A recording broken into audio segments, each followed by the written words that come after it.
This video was going around yesterday. This is a couple years ago. This is Trudeau talking about the country that he admires most. Even with Sun TV watching for any slip, he was asked which country he most admired and referred to China. There's a level of admiration I actually have for China because their basic dictatorship is allowing them to actually turn their economy around on a dime and say, we need to go green as fast as we need to start investing in solar. It's so beautiful. It's so beautiful when they tell you exactly what they are. And that's exactly what he did there. I come in with rainbows and unicorns and tolerance and love and LGBTQI. What are all the other letters? You've all seen the video. But who does he really admire when push comes to shove? He really admires China. And why does he admire China? Because China doesn't give a flying F about their citizens' individual rights. China is a collectivist society. So you know what happens in a collectivist society where everyone basically has to bow to the government? The government can get a lot done. And that's what Trudeau's saying. There's a lot of things that I want to get done. And you know what you got to crush when you're trying to get a lot done? You have to crush the individual. And that's what this all boils down to. The individual versus the state. And Trudeau at some level is not really a person. And what I mean by that, I don't mean it to dehumanize him. I mean it in that he just represents something, a government, a conglomerate, a corporation, a worldwide whatever.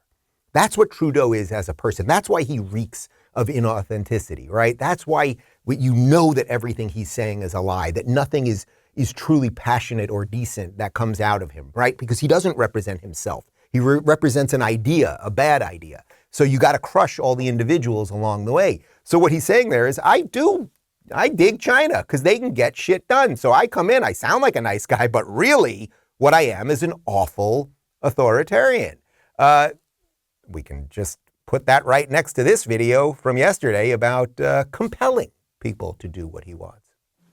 In Windsor, we relied on generous partnership with the Americans to be able to get tow trucks to move the big trucks. Now, with these measures that we've put in place, there will be an ability to compel, for just compensation, tow truck owners and operators to actually do the jobs for which they have contracts with various orders of government to keep highways and roads clear. They're going to compel them to do that stuff. That's how they're going to compel them. How do you think they're going to compel them? They're going to pay, they're going to take other people's money that they pay in taxes to compel them to do things that perhaps they don't want to do. And then you might say to the people, hey, if you don't do the stuff that we're compelling you to do, we might actually shut your bank accounts. I mean, this is a bad dude. And what's interesting about this is, as I said, they always come in with this rainbow thing. They come in with the diversity thing. They're the good guys. And then very quickly, and that is the silver lining here, guys, right? Like they're being unmasked right in front of us, right? That's why all the progressives in America right now and all our news networks are either ignoring this or obfuscating what's really going on. I'll get more on that in just a second, because it's their people that are now being shown to be the worst, right? If Trudeau was saying these very things and he was a leader, say in the Arab world, in the Middle East, and he was saying, hey, if you go against me and protest me, we're not going to let you have bank accounts. We're going to compel people to do certain things, right?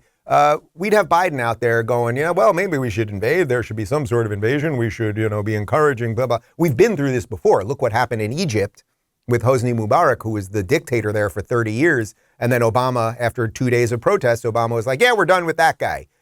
But look how we operate a little bit differently when it's Justin Trudeau up in Canada. But one of the things that they come in with is this diversity, all this faux, tolerance stuff. But what they love is the idea of unity, right? They're always talking about unity. We should be united. They don't mean it. What they mean is that half the people should just bow. But Trudeau, because he needs unity, he needs the idea of unity, he's now telling the Canadian people that what's happening right now, it's not even dividing Canadians. It's all good. It has been clear that this is something that democracies around the world are concerned with. Countries that did well during the pandemic with high vaccination rates and strong public health measures are still seeing backlashes against those measures. and frustration by people who are tired of this pandemic. And the impact of social media and illicit funding of concerted activities designed to destabilize a country that has the highest vaccination rate of many of our peer countries, Canada, around an issue that is not dividing Canadians. Canadians are united in having been there for each other through this pandemic, and they're even united in being sick and tired of this pandemic. But the way to get through it is not to shut down our economy and hurt our neighbors. Remember I said a week ago or so that when I did the show here in Miami with Jordan Peterson about 2 weeks ago, that there was a question about Justin Trudeau that was asked by the audience.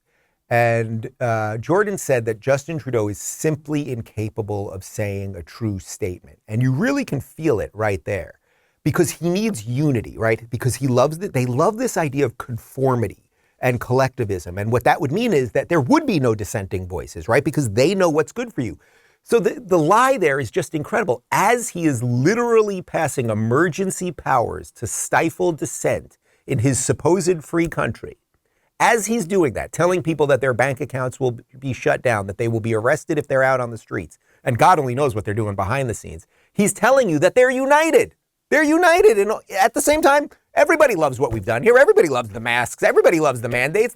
They love me. Look at my hair. They gotta love me. I'm Justin Trudeau.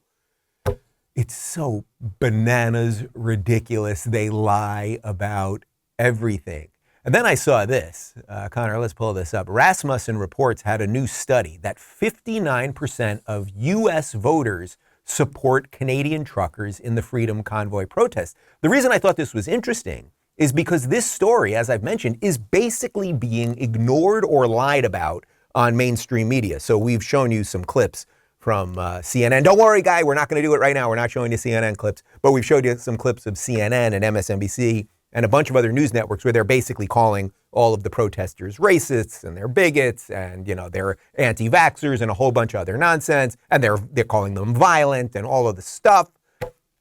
So the fact that basically 60% of Americans on a Rasmussen poll, I mean, Rasmussen is a pretty reputable pollster.